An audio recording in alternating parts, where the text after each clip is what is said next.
अस्सलाम वालेकुम फ्रेंड्स, हम एक बार फिर से आपको अपने चैनल पे वेलकम करते हैं। गाइस, आज हम आपको हमारे थर्ड लेक्चर में मैट्रिसेस ऑफ टाइप्स के बारे में बताएंगे,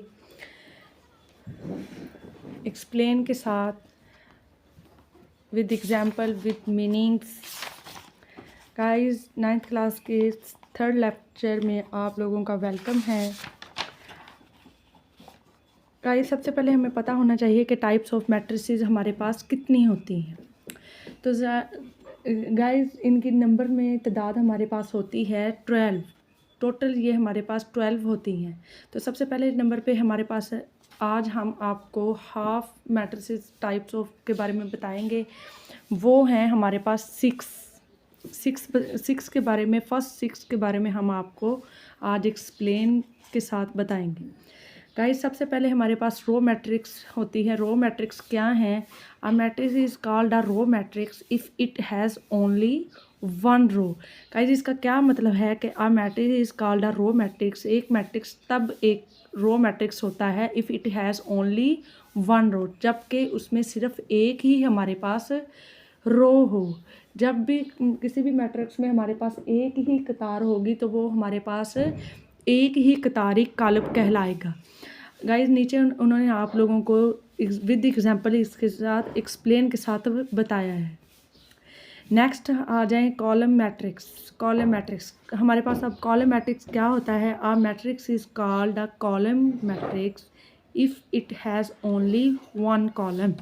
इसका क्या मतलब है कि a matrix is called a column matrix, एक मैट्रिक्स तब हमारे पास कॉलम मैट्रिक्स कहलाता है if it has only one column, जबकि वो हमारे पास एक ही कॉलम पर मुश्तमिल हो।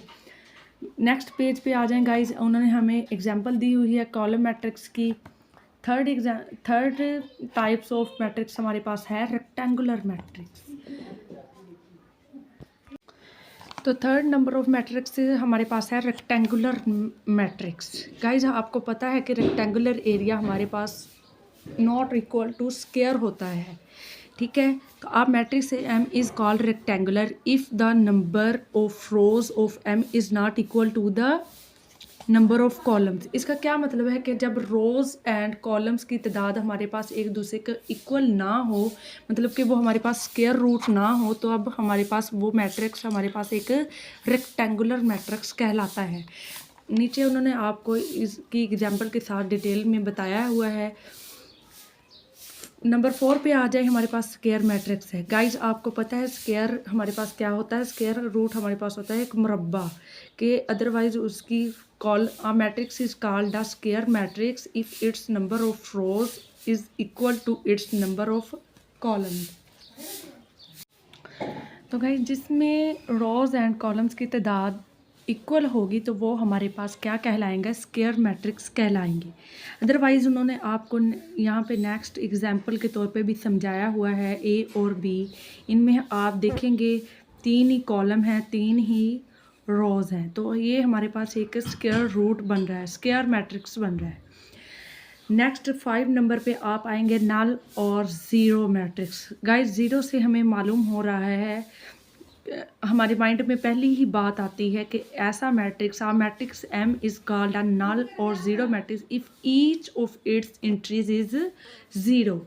इसका क्या मतलब है कि जिसके तमाम अरकान हमारे पास ज़ीरो के इक्वल होंगे तो वो हमारे पास क्या कहलाएगा? नल और ज़ीरो मैट्रिक्स कहलाएगा। नेक्स्ट उन्होंने आपको एग्जाम्पल में भी इसका एक्सप्लेन से समझा दिया है कि हमारे पास इसके गाइस, ये देखें हमारे पास उन्होंने मैट्रिक्स दिए हुए हैं, इसके आपको नज़र आ रहा होगा कि इसके तमाम अरकान हमारे पास ज़ीरो हैं।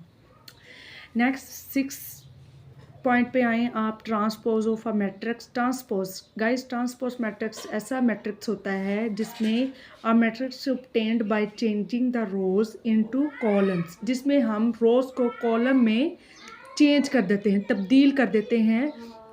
आया कि हमारे पास जो रोज़ हैं वो कॉलम्स बन जाती हैं, जो कॉलम्स हैं वो हमारे पास रोज़ बन जाती हैं, तो वो हमारे पास कैसा कॉलम मैट्रिक्स होगा? वो हमारे पास गाइस ट्रांसपोज मैट्रिक्स कहलाएगा। और गाइस कोई भी मैट्रिक्स हमारे पास होगा, नेक्स्ट पेज पे आपको उन्होंने एग्जांपल के तौर पे समझाया हुआ है। जैसा कि हमारे पास ए कॉलम है तो इसका ट्रांसपोज देने के लिए उन्होंने कॉलम ए के ऊपर, गाइस आपको नज़र आ रहा होगा कि उन्होंने ए के ऊपर टी शो किया है एग्जाम्पल के तौर पर। गाइस आपको नज़र आ रहा होगा कि उन्होंने इस पर टी की अलामत लगाई। तो गाइस ये टी हमारे पास शो करता है कि ये हमारे पास एक ट्रांसपोज कॉलम है। गाइस यहाँ पे हमारी 3 matrix types of matrix 6 complete होती हैं। नेक्स्ट वीडियो के लिए अल्लाह हाफिज़। उम्मीद है कि आप लोगों को अच्छे से समझ आ गई होगी। विद एग्जांपल एंड डिटेल्स हमने आपको हर चीज़ डिस्क्राइब करके बताई है। अल्लाह हाफिज़, थैंक यू।